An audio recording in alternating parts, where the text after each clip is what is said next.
Le blocus américain contre l'Iran est en train d'être désormais opérationnel et appliqué sur le terrain.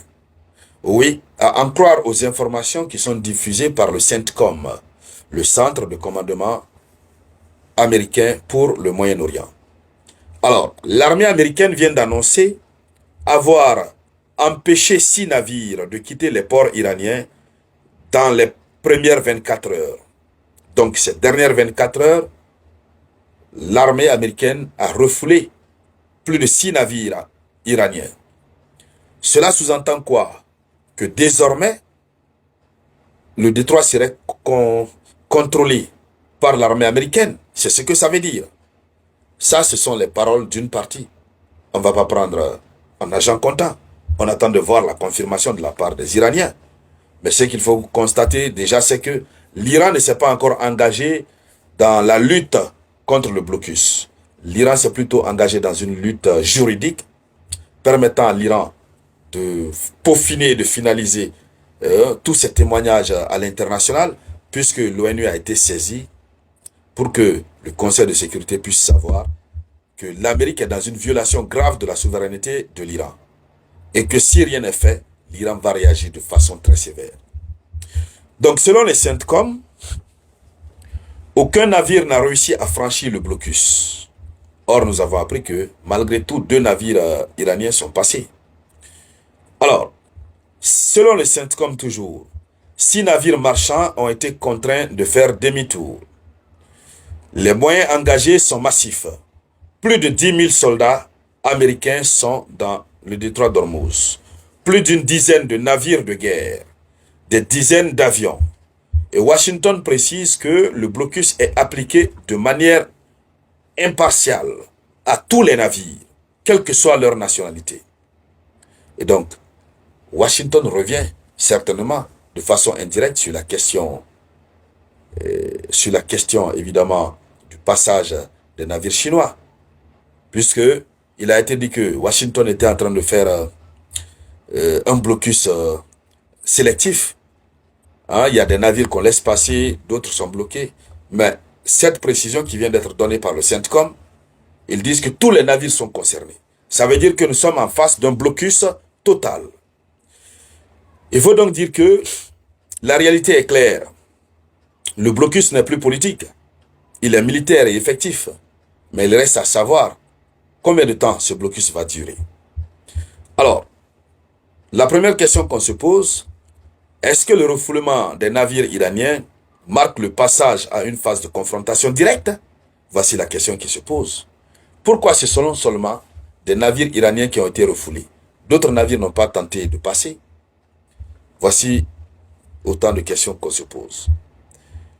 La réponse à cette question, le premier élément de réponse, c'est que nous sommes en face d'une démonstration de force américaine assumée. L'Amérique monte en puissance dans sa démonstration de force. Envoyer 10 000 soldats, une dizaine de navires de guerre, une dizaine d'avions de guerre, c'est une démonstration de force.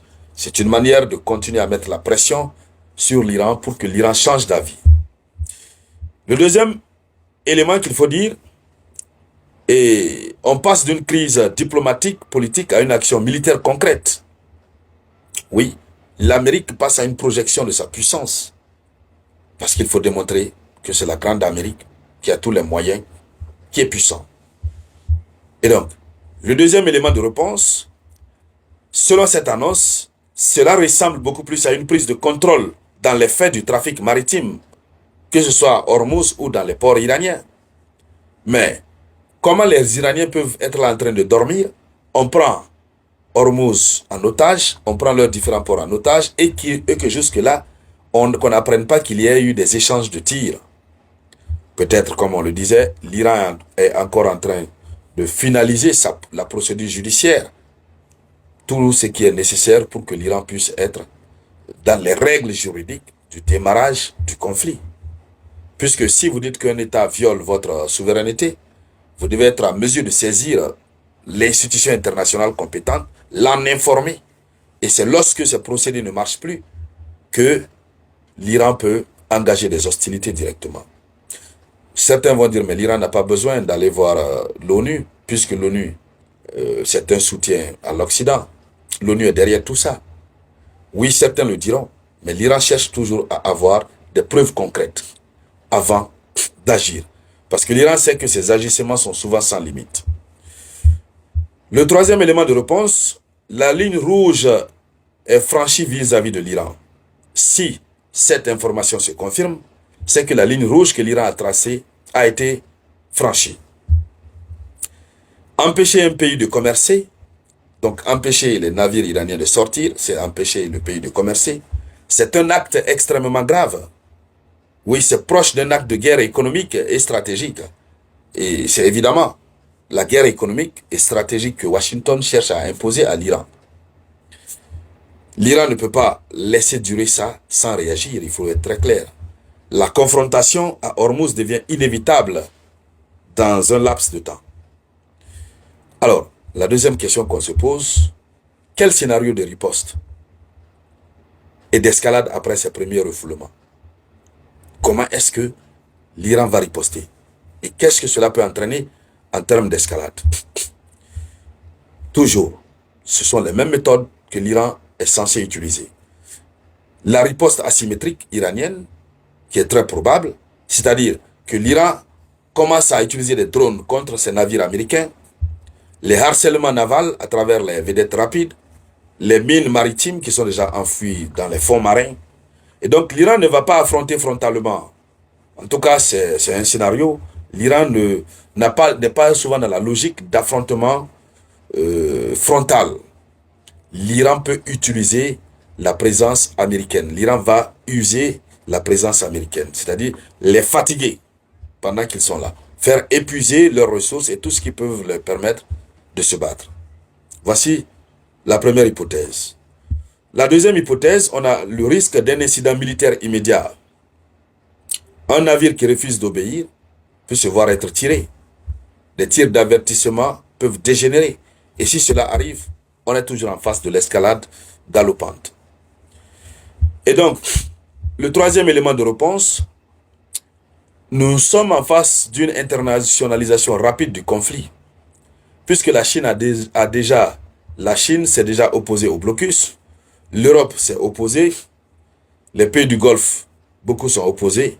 Donc si un navire étranger est bloqué ou touché, la crise devient une crise mondiale immédiate. Et le détroit d'Ormuz peut devenir un déclencheur d'un conflit global. Et donc, il faut être très clair là-dessus. Il faut dire clairement que si l'Iran n'a pas encore répondu, certainement l'Iran est en train de se préparer pour ne pas que lorsque l'Iran va entamer, qu'il y ait marche arrière. Mais lorsque l'Iran va commencer ses réponses, ça risque d'être très grave. Alors, dames et messieurs, c'était ça la une. Je vous reviens avec de nouvelles actualités.